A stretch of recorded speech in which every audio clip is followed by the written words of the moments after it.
नमस्कार मित्रांनो, मी रोशन गाणार आजच्या ब्लॉगमध्ये तुमचं सर्वांचं स्वागत करत आहे. तर आपण निघालो आहे नांदगाव खंडेश्वरवरून पहूर मार्गे. तर पहूरवरले आल्याच्या नंतर हे नदीचं नाव काय आहे कमेंटमध्ये नक्की सांगा. तिथून निघालो आहे आपण मित्रांनो, कारण आपल्याला जायचं आहे देवदेव.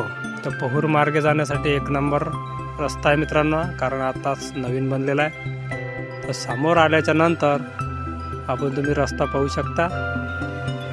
आणि आपल्याला मित्रांनो थोडा नाला लागते, तर नाला आपण कसा पण पार करू शकतो, कारण जास्ती काही पाणी राहत नाही.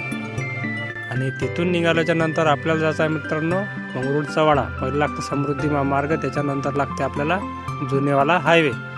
जुन्या हायवे लागला का मित्रांनो औरंगाबाद रोड सालोट त्या मार्गानं वर आलं की आपल्याला मित्रांनो एक बोर्ड लागते, तुम्ही पाहू शकता. पोचलोय आपण. पोचल्यानंतर आपल्याला इथं बोर्ड पाहायला भेटते, ऋषी गागराज संस्थान देवदेव असे बोर्ड पाहायला भेटते. फक्त झाडाच्या आडपा आहे, तर तुम्ही ते थोडं शोधून घे जा, त्याच साईडने मित्रांनो.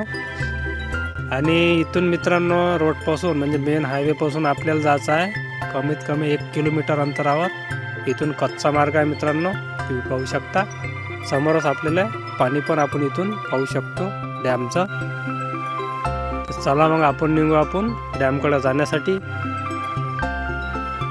गावून येण्यासाठी मित्रांनो पहूर मार्गे मंगरुळचा वाडा एक नंबर रस्ता आहे मित्रांनो, आणि शॉर्टकट पण आहे. कच्च्या रस्त्याने थोडं समोर आल्याच्या नंतर आपल्याला इथं साखळी प्रकल्प हे कमान पाहायला भेटते. आणि तिथूनच थोडं समोर आल्याच्या नंतर हे बोर्ड पाहायला भेटते मित्रांनो. आणि साईडनंच आहे वरतं म्हणजे भिंतीवर जाण्यासाठी पायऱ्या. तर पायऱ्यानं वरतं आल्याच्या नंतर मित्रांनो तुम्ही पाहू शकता आपल्याला पाहायला भेटते अशा प्रकारचा तिथचा व्ह्यू. तर मित्रांनो हे पाणी जे आहे मित्रांनो, तिथं डॅम बनायच्या अगोदर इथं होतं. ते जे झाडं पाहू शकता समोरच्या दिशेने, ते तिथे आपल्याला पहिले जुनं मंदिर होतं मित्रांनो.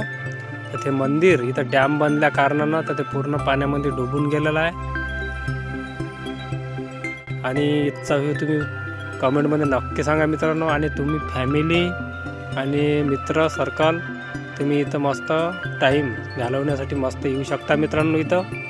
आणि बरसातच्या वेळेस जर आले तर एक नंबर व्ह्यू राहते मित्रांनो इथचा, कारण इथचं असं पाणी मस्त चालू राहते. आणि चॅनलवर नवीन असाल तर सबस्क्राईब चॅनल, लाईक शेअर नक्की करा मित्रांनो आणि सपोर्ट करा.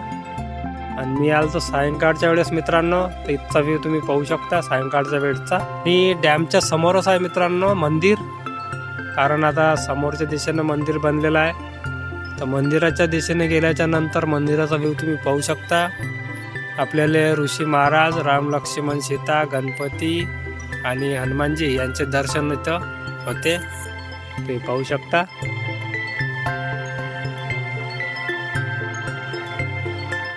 तर नांदगाव सर्कलमधले जेवढे ठिकाण आहे त्याच्यावर आपण सिरीज बनवत आहे मित्रांनो. तर इंस्टाग्रामवर फॉलो नक्की करा मित्रांनो. आणि व्हिडिओ कसा वाटला तर कमेंटमध्ये नक्की सांगा. व्हिडिओ पाहिल्याबद्दल धन्यवाद मित्रांनो. भेटू मग पुढच्या ब्लॉगमध्ये.